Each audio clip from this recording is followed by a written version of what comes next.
Basically coming across the tips of the malleoli. You're just coming up and under the arch, coming around the malleoli, and taking your girth measurement, just kind of meeting back up front wherever, or meeting wherever, and that's where we're taking our girth measurement.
Hold here, don't let me push you down, okay? So hold strong, hold. Good. Hold here, don't let me push you outward, okay? So hold strong. So if she says that hurts, if she says resisted inversion hurts, then what muscles could it be? If resisted inversion hurts, it could be the tib anterior, tib posterior. Or it could be the tib posterior. So then, if they can tolerate the test position, then go ahead and test the tibialis posterior. You guys should remember how to do that, right? You need to externally rotate the leg, plantar flex, bring your foot upward, hold, don't let me push downward. Make sure you guys remember how to muscle test, because that's the second step that you're going to do when these resisted tests are painful, okay? And again, you can only do the muscle tests if the position doesn't bother them, all right? So if she has no pain, then I can just go ahead and do the muscle test. If the position isn't necessarily causing pain, then the muscle test is valid. But a muscle test is not valid if she says, oh, it hurts when I'm doing this, when I'm in this position, this hurts. I can't then add stress to it and say, let's manual muscle test it, because it's probably just going to hurt more and it's going to throw you off, okay? So whenever they can tolerate a manual muscle test, go ahead and do the manual muscle test, okay? And again, if I have a patient with resisted inversion, then I need to figure out, is this tib anterior or tib posterior? You guys have to rely on that information you learned from last semester to be able to figure out which one is which. Okay. If you want to do a true manual muscle test of the everters, then what position should she be in? Side lying, exactly. So tib fibularis longus, whatever, you're essentially just saying, let's have you evert and plantar flex. I don't have it on here, but make sure you guys, part of your ankle eval really should be accessory mobility testing too. So, we're checking anterior glide, posterior glide, medial glide, lateral glide of the calcaneus and the talus. We want to do that as part of our eval. If it's indicated, and how do we know if it's indicated? The range of motion is limited passively. Right.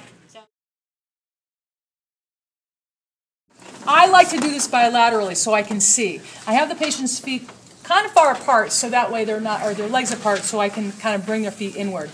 I'm looking at the integrity of the anterotalofibular ligament when I do this. And so I just say, okay, relax your feet.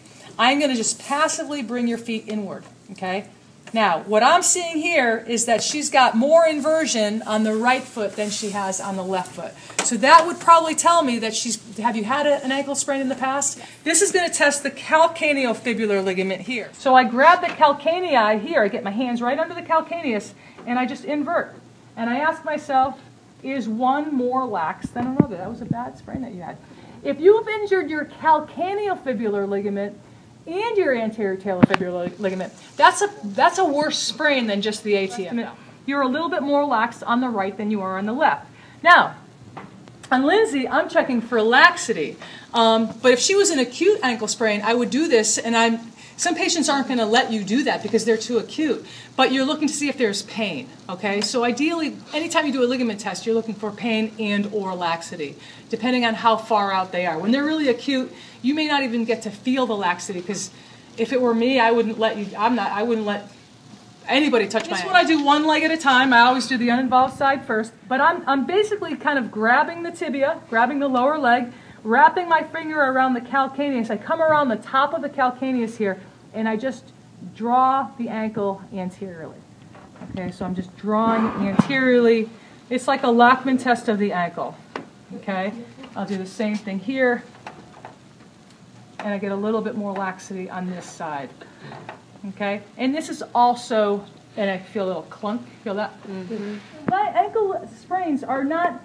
They're proprioceptive insults. Okay, that's essentially what they are. So we've got to.